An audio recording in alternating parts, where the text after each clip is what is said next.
Hurt my arm. Anyway, today is another day of hauling. Like I said in one of my other videos, I believe I said it in one of my other videos, that I am not, what did I say in my other videos? I forget. Anyways, I'm hauling hay down and compost back. Lewis is hauling hay. He's going to haul 2 loads today, and he told Tim that he was going to haul another load tomorrow, which he doesn't have to, but I don't really want him to because he said he was going to sleep in the truck, and that's just not necessary. I mean, he can if he wants to. I mean, it's entirely up to him, but I don't want Lewis to be pushed too hard running these loads. It's insane. Philadelphia's insane. I mean, yesterday he had a pretty decent run. Today, I don't know. He's not back yet, and it's already 9:45. I'm running late because I don't want to load my load up at night when it gets as cold as it's getting, because these bales, if there's any moisture in the bales on the bottom, they'll freeze fast, and I'll have that to deal with. And excuse me, I just don't want to deal with frozen hay in a walking floor trailer that I'm going to have to bring home. You know, if you got to bring a load of hay home because you can't get it thawed out. There is nobody. There we go, around the corner. You guys got to see the front of the truck, the back of the truck, and then let's see if we do it again. These are the S-bends. The S-bends are the turns on the road at home. The whole point in that is I could get up earlier and load them, but it's a pain in the ass to load yourself. With a walking floor you can do it, but I've already damaged my trailer by doing that. Miscounted and sent the bales into the front of the trailer, which broke some stuff, and it annoyed me pretty heavily. But I do need to get this compost home because, I don't know, I need at least 150 loads. No.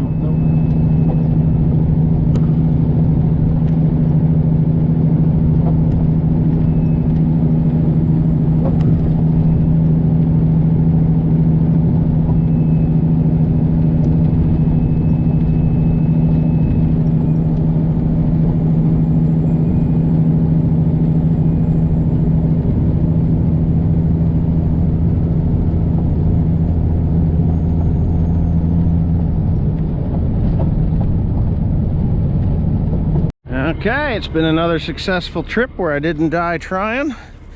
You know, if you're gonna try, die trying. If you're gonna die, die trying. That's all there is to it. Getting a somewhat decent pile of material here. What is this, number 4 for here? If I got 4 loads here, I'll need at least 2 to 4 more. It all depends. It all just depends. If I could get 6 loads of material here, and yeah, this is definitely 4. So if you want to look at this stuff, I don't know if anybody's even taken a look, if I've even shown you what this stuff looks like. There it is. And it's got, you see the little dots in there? That's actually pearl millet. They use that to carry the spawn, to set the spawn in the compost so that the mushrooms will grow. So yeah, that's what that is. And that stuff, believe it or not, does have some nutritional value to the soil for the new growth of corn or whatever I put in here. Yep, that's the deal. Anyway, let's put my foot on that clutch and get my little PTO thing going there, and then set, grab my phone, and that's how that goes. So what I'm gonna do, because I've got this thing, things thawed out a little bit today. It's actually pretty warm. It's in the 40s. I feel like I should have a t-shirt on, really. And you can see some of the lime that I put on. It's kind of interesting.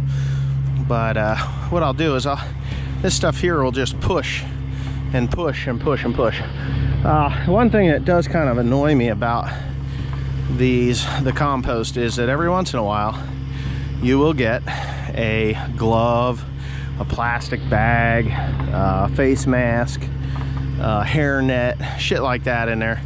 But I'm pretty certain that they are all made of biodegradable materials, because I don't see them in the field after a year or so. And I don't know, those blue nitrile gloves, I always thought they lasted forever. But for some reason, what the hell's that? There's something. Oh, that's foam insulation. So yeah, that's what it is. So what I'm going to do is I'm going to have this piled all up in here, so I don't have to push it. But 6 loads in this area should be enough to do this, that, and those other 2 fields, and then I've got a couple of fields down below the barn, and that should be enough. 6 or 8 loads. I might put 8 loads here. It depends. It all depends. This is costing. It costs money to bring this stuff home, and it costs money to just to do the whole job in general. But it's a hell of a lot cheaper than $960 a ton for 4600 or urea, even though I will have to put nitrogen with it. The whole plan is to avoid P and K with this. There is enough P and K here that it should allow me to avoid having to purchase phosphate and potassium if I put enough of it on, which there is enough of it in the soil for the last few years, because it does not break down. It does not break down all in 1 year. It takes a couple of years to actually, so if you put a ton on, immediately you get like the T and 1/3 of what you have purchased and put on immediately. So that's cool, right? So you get 1/3 of it. Then the next year you don't get another 1/3. You get like a 1/4. And then it takes a total of 4 years for this stuff to completely break down and be gone, unless you excite the soil and make it break down, which I have that product already purchased and in my tanks. So that will cause it to be 1/3 or half in the first year. In my calculations, about half of it in the first year, and then 1/3, a 1/4 and a 1/4 in the next 2 years. But if you continue to add this stuff to your soil, it makes a much better soil. It just works. So the limestone, and I'm going to show you some of the lime. There's a few things that I dislike about this particular lime, but you're not going to avoid it no matter what lime you buy. You're going to have bigger chunks like this stuff here. That's a piece of lime. It's about the size of a pea, and it does work. It's not a mute subject. It does work. It just doesn't work as fast as, say, the smaller bits and pieces. Some of this stuff, or a vast majority of it, it actually looks like dust. But yeah, you will get these bigger chunks like this, which I'm not thrilled about, but it's not an end-all. It will continue to stabilize the soil, but it will take a long-ass time for that to break down and dissipate. Let me see if I can find a clump where a clump has fallen, and because a lot of this is snow. But here, you can see the little white pieces in there, like these little white pieces. So those are still some of the larger clumps, and you can see them in there. That's chickweed. That is a sweet soil indicator. We used to put the lime pile right here. So if you've got chickweed, and like a lot of chickweed, your pHs are probably not as bad as you think they are, because that stuff just loves sweet soil. So sweet or less acidic soil. I'm really pleased with the way this is breaking down and just doing its thing. And so I'm back to spreading lime.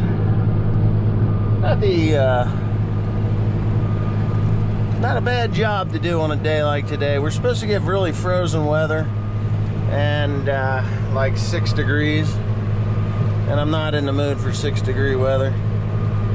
I think my dad's spread here, but I think that I'm overlapping here, and that's the thing about lime. It really doesn't matter too much if you overlap a little bit. It's okay, because it's just, you know, it's calcium. What's it gonna do?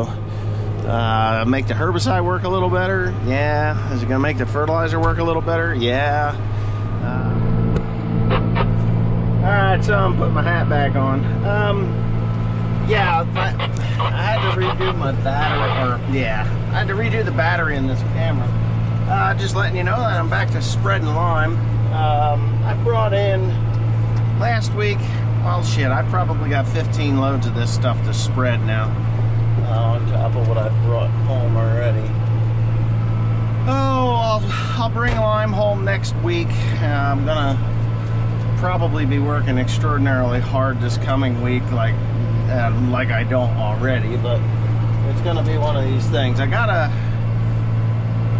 take loads of hay, I gotta bring loads of compost, and I gotta bring loads of lime. So if I do 5 loads of hay, 5 loads of lime, and 5 loads of compost, that will be a pretty damned full week for me. Now tomorrow morning I can go down and get a load of compost, so I don't know if I want to or not. I'm really exhausted.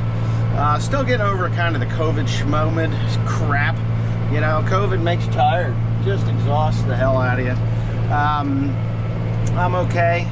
My parents are on the mend. I haven't been in to see them yet today, but you know, they are definitely on the mend from what they were. This stuff was just whipping around up in here. I mean, I'm getting it in my eyes just standing out here, but about a second ago, well, you can see it blowing like snow. I guarantee you in a year's time, that would be drifted all out into that field. You can see it's like Snow White out there. So I have to get rid of it. I have to get it where it belongs, let's put it that way.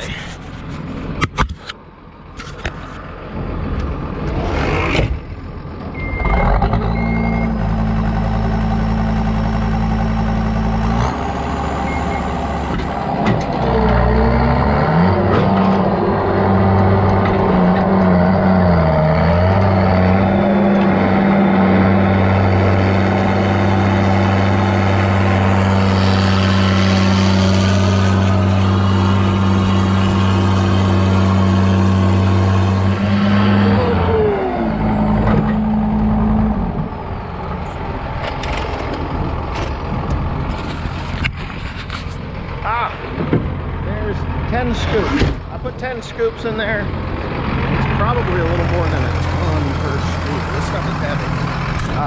Basically it's rock. It is really basically rock. Pretty sure, yeah, I got 10 in there. Anyway. Okay.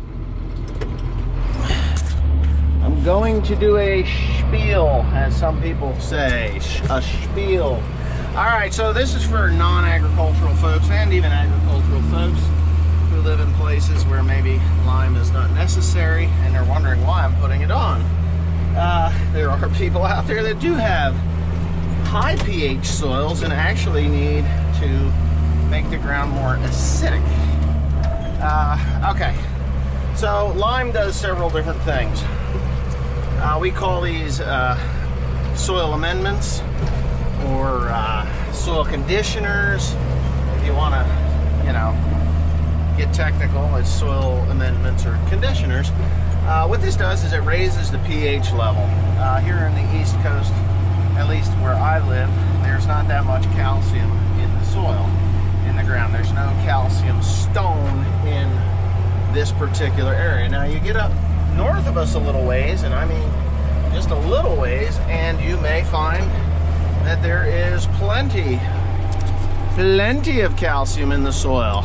You get up in Warren County, they've got a lot of rocks up there that are, and quarries, limestone quarries. And what that does is it keeps the pH somewhere around 7. Some places up there, they really have to fight to get it down below 7. If your pH is too high, it basically does the same thing as if your pH is too low. So I prefer on our soils as close to 7 as possible. I know that there was some people that were saying, oh, well, you said the Hefty boys wanted it 7, but that's not true. They said 6.3 to 6.8. Well, yeah, in their soil. I'm talking about my soil. Now, I can't talk about everybody else's soil because honestly, I don't know what everybody else's soil is like. I know what my soils are like. Anything above 6.5, I'm happy, very happy. Doesn't mean you don't want to put lime on though. There's different types of limes. There's dolomitic lime, which is a high magnesium lime ratio. I'm putting in, this is high calcium lime with magnesium in it. It's about 5% magnesium, which, you know, 5% magnesium is actually quite a bit when you're talking parts per million of magnesium.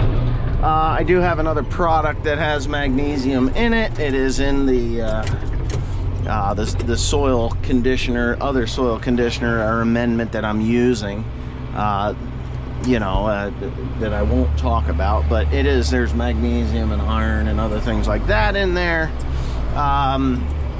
Yeah, so what calcium does is it raises the pH. It will unlock nutrients that are in the soil. By, you know, especially if you have more clay type soils, higher clay type soils need more calcium, or yeah, more calcium, not so much the pH. I mean, you can put calcium in the soil that does not raise the pH. That would be gypsum. I'm putting gypsum in the soil with my compost. There's a lot of gypsum in the soil, or in the compost, the spent mushroom soil. So calcium will actually allow the nutrients that are locked up on the clay particles, because clay, the higher the acid level or the lower the pH, the more that clay will bind nutrients to it. So you really just have to get your calcium levels up, get your pH up.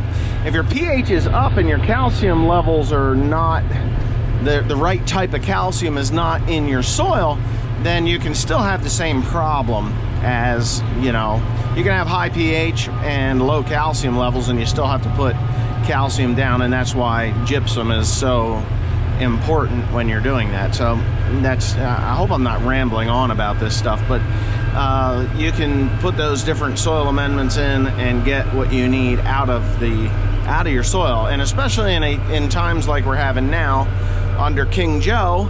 Yeah, King Joe, he's not a president, he is a dictator or a king, you know, the ruler. We should call him the ruler of the United States.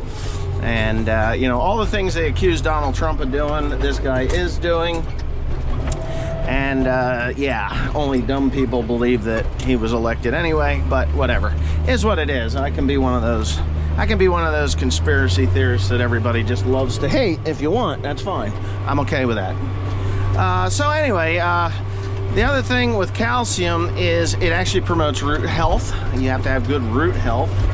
If you're putting calcium on, your roots will be healthy because it actually will loosen soil as well, believe it or not. It just makes things so much better by putting calcium on. Now, calcium or lime or whatever it is you're putting down, you can, it's like one of the most overlooked, in my opinion, locally anyway.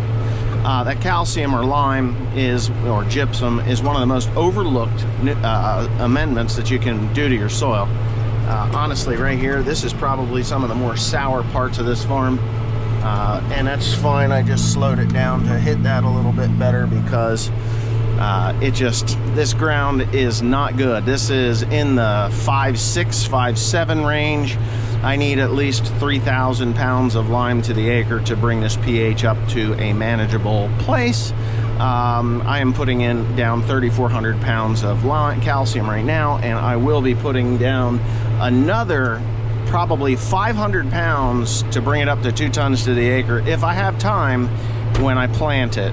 So when I'm working the ground, I'll have somebody out here running this spreader on top of it so that I can work that calcium into the root zone, 3 to 4 to 5, 6 inches. 6 to 5, 4 to 6 inches is where I want it.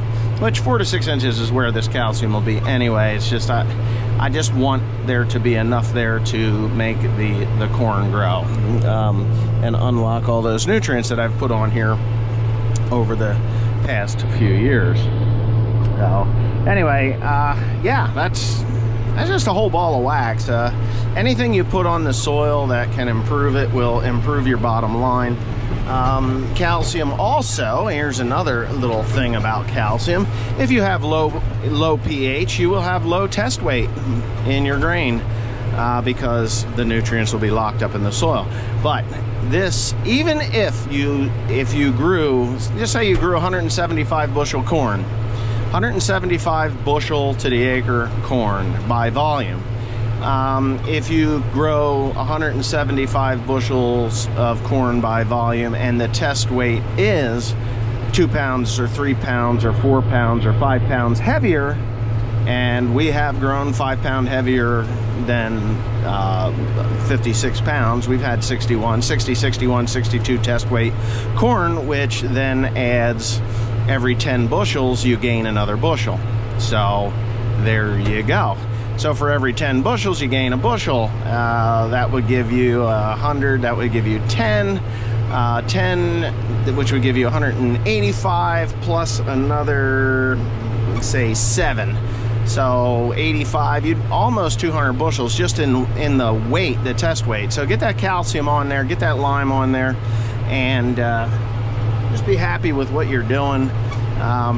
Yeah, anything that you can do in these times that are going to put money in your pocket is good, because it's just going to be a tough couple of years coming up. I think that this coming year is going to be harder than most people think it is, just because, I don't know, I guess they think that $5-6 corn is $5.50, $6.50 corn is going to pay for $1,000 a ton fertilizer. You know, it's not. The equipment costs up 5% from 2 years ago, 6% from 2 years ago. Everything's up. Diesel fuel more than doubled over a year ago. Everything is up. So that, and people complaining in the stores about beef and poultry, pork, those three proteins. Just think about the farmer that is still getting the same price he was getting 3 years ago. Yeah, 3 years ago. The middleman is making the money, and it's kind of sad. I bought some beef cows here the other day. My brother-in-law says, "Hey, I think we overpaid for those beef cows." I said, "You know what? I don't think we overpaid for them. I think we bought them from the right guy. They're good animals. They look good. They gain well. You can go and buy cows from somebody else. I will continue to buy from my guy." He says, "Well, you paid I think he said about $1 a pound too much." I was like, "Well, you know what? Go to the store and buy it. It's $8, man. $8 for ground beef. Go buy a steak. $25 for a stinking steak. I mean, come on." Anyway, no, I'm not complaining about my brother-in-law. I'm just letting everybody know that that the farmers are not getting what they should be getting out of the crop, or the animal husbandry that they are doing, meaning beef, pork, poultry. Those guys, everybody's suffering here in agriculture, even if they don't think they are. They really are. When I go to the fuel pump and I pump my Peterbilt full, it used to cost me $450 to pump the diesel fuel into the truck. I was at $840 yesterday. So $450 to $840, and I wasn't completely empty. That was the thing. It would have been about $950 to fill that thing, because diesel fuel is more than double what it was a year ago. So I don't know. Yeah, I bought a new spreader. I bought lime, I'm buying compost, I'm buying all this stuff to make my soils better so that they will produce a heavier crop not necessarily more to the acre, just a heavier crop, which will give me more in the long run, and it'll be a healthier crop that won't be affected by the weather as much. So with calcium, again, calcium will help your roots grow right along with potash and magnesium. And in dry spells that would be yield robbing and devastating to the bottom line, they won't be so devastating to the bottom line if you have enough calcium on the ground. So just keep that in mind, guys. Keep it in mind. There is a method to my madness and a method to everyone's madness. I know that the fertilizer plant is not happy with where I'm getting my lime from, because I'm not purchasing it from them. But it is okay, because life is good, ladies and gentlemen. I'm happy. I'm happy with what I'm doing.